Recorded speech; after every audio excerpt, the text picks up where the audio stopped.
Thank you very much, Auntie Eugenia. Well, where am I to start from? It seems I'm the one in the uniform today, but like it was said, generals never retired. Every general that is here has the uniform deep down inside. For me, it's a privilege to be here today with the wonderful personalities here. Shows the love, the respect we have for General Irabor for putting this book in. Please permit me to stand on the already established protocol because time, I think, has already gone so far. It gives me great honor and profound joy to stand before you on this special occasion, being the launching of the book titled Scars, Nigeria's Journey and the Boko Haram Conundrum. The author, Gen Lucky Irabor, not retired, our immediate past Chief of Defense Staff, and an icon of the armed forces of Nigeria. Today is significant as it also marks the celebration of General Irabor's 60th birthday, a milestone that reflects not only the grace of God, but also a lifetime of service, sacrifice, and enduring patriotism. General Irabor is a soldier's soldier. His name resonates with courage, discipline, intellect, and integrity. We say thank you, sir. I stand here today not only as his successor, but also as one who has benefited immensely from his towering example, steady mentorship, and inspiring leadership. His footprints across our nation's military history remain indelible, particularly in the fight against insurgency and terrorism. And this book is what we're going to use as our précis. I had the privilege of also being the theater commander when he left years later. I was there for about 19 months. And the book captures everything that's going on, everything that has been wrong, and the solutions that are required to move forward. So it is for us as a nation to look at this clearly, faithfully, truthfully, in order to find solution to what is going on. And as it has been said, it is not only a military solution. From my experience, the military solution is just about 25-30% of the solution.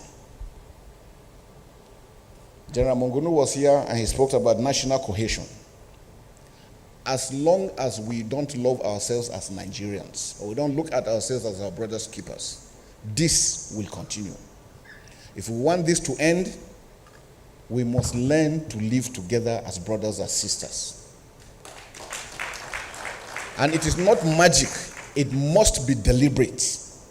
Countries have evolved over time because they've looked at it and realized, we have seen countries like Singapore, with all the challenges they had, they stood and said, look, it's either we stand and die or we walk and develop, and they have walked and they have developed. If we want to move forward, we must deliberately, consciously make Nigeria great. No one else will do it. I'm sure we remember not long ago, some people have prophesied that by 2015, Nigeria was going to disintegrate. It's not just a mere say. They had what they were looking for. And I'm sure they're surprised that Nigeria is still standing strong. It shows the resilience of us as Nigerians. But we must go further than that. Boko Haram can be defeated. It is a whole of society approach to the solution. It's not a one-off thing.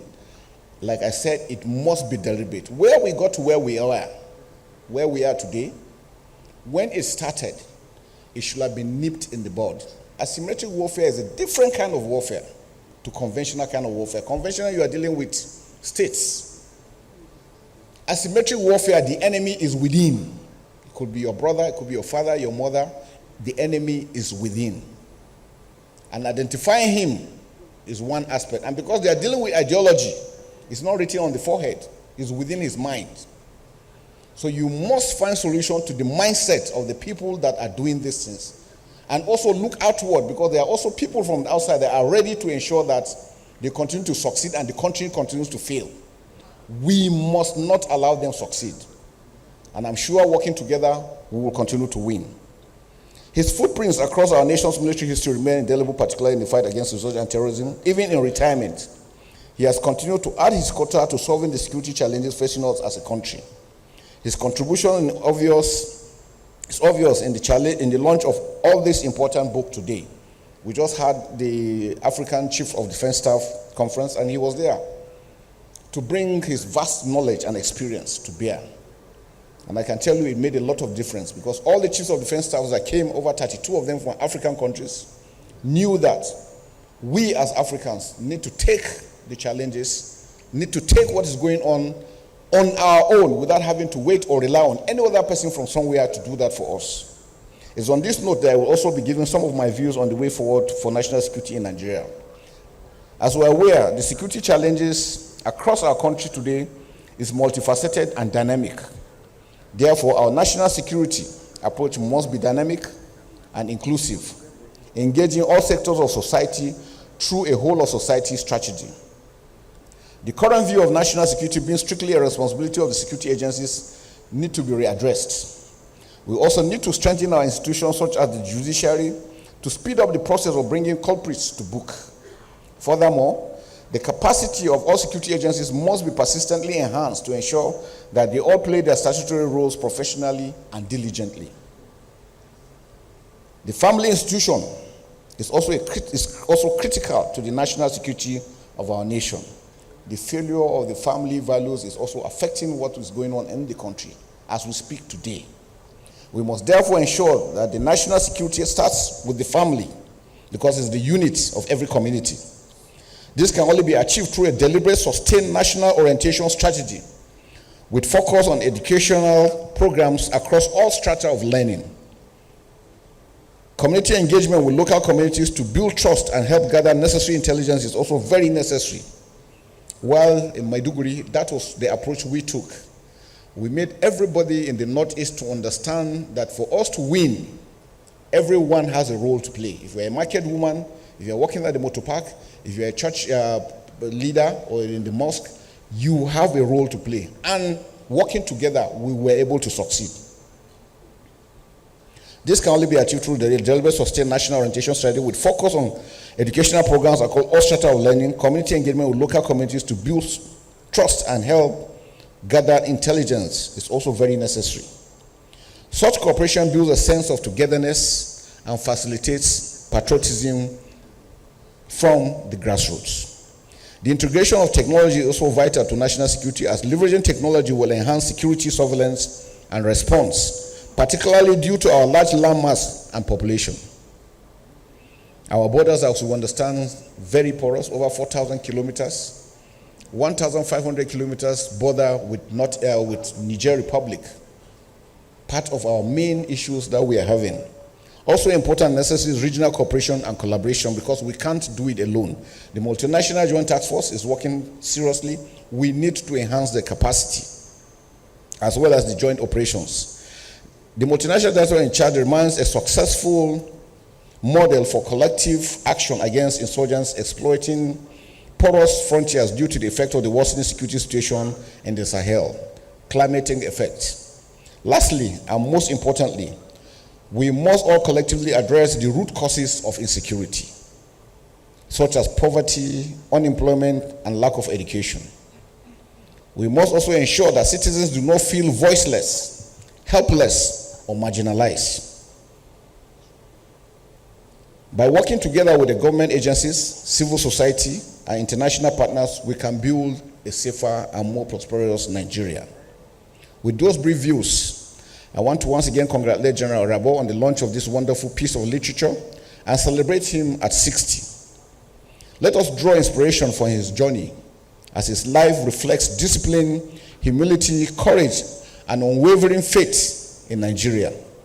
He has demonstrated that leadership is not only about self and personal gain, but about service and leaving behind legacies that uplift others. Those legacies are what we are following. I want to take this advantage to also talk to Nigerians that the armed forces of Nigeria is committed to ensuring that Nigeria is secured and is safe. And we are doing everything possible within the means available to ensure that we achieve that. And then I assure you, working together as a team, as Nigerians, hand in hand, we will defeat this enemy. But we need your support. And I can tell you as we speak, we have thousands of your troops in the trenches, in the jungles, up the mountains, working 24 hours to ensure that nothing happens to us. And I think they deserve some commendation. On behalf of the Armed Forces of Nigeria, I extend warm congratulations to you, sir, on this milestone birthday, and deep appreciation for your continued contributions to our nation. You have fought gallantly, led wisely, and written your name in the chronicle of Nigerians' history. We are proud to celebrate you. May God grant you a long life, good health, and continued relevance in serving our great nation, the Federal Republic of Nigeria. Happy birthday, sir, and congratulations on the successful launch of your book. Thank you, and God bless you.